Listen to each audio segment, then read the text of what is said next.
to my channel. And also press this bell icon.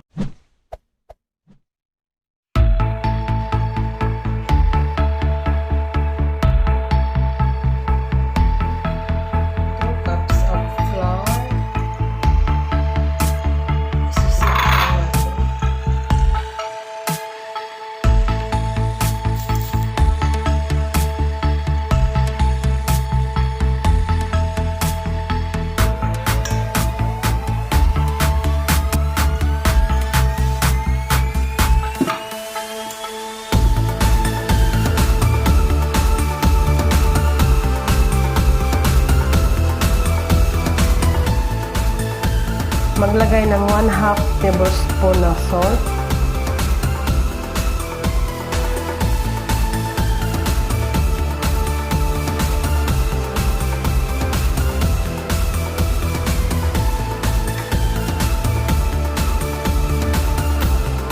Then 1 egg.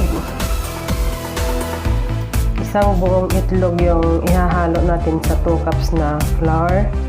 Then maglagay ng 1/2 cup ng fresh milk.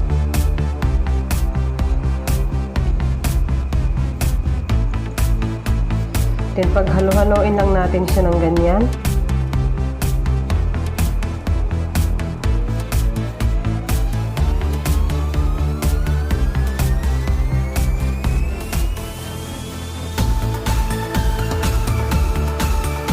Dahil matigas ang masa ng Pilipit, kaya kailangan kakamayin na talaga siya.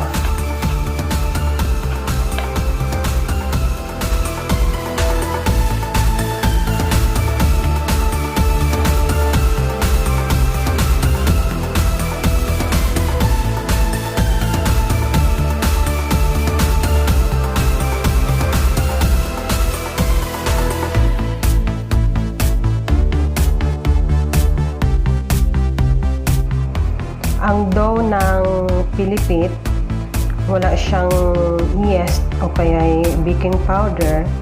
Kaya pagkagawa natin ng dough, i-form na natin siya agad ng pa-lubid-lubid na yan. At saka mas madali lang siyang gawin kasi hindi na siya paalasahin, hindi katulad ng mga tinapay na talagang kailangan na paalasahin talaga ng husto para malambot yung ating tinapay.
syrup,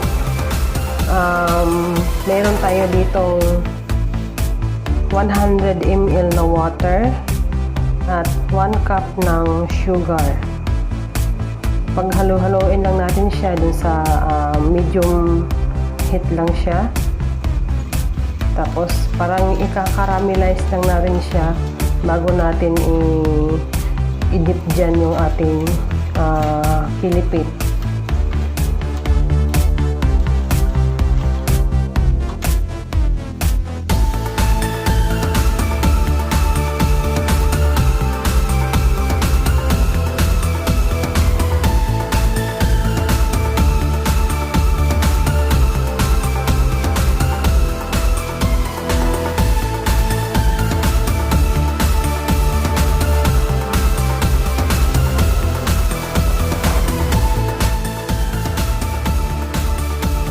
Maglalagay na rin ako ng kalahating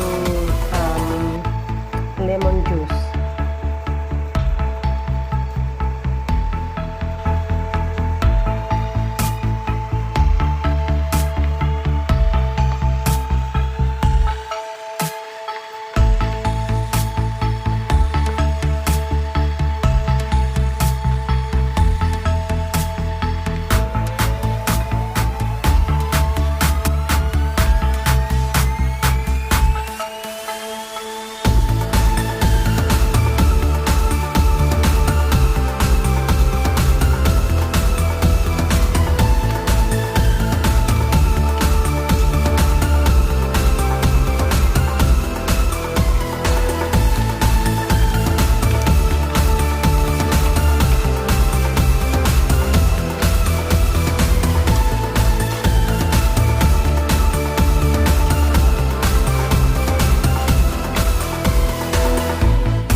Walking alone, the streets are empty.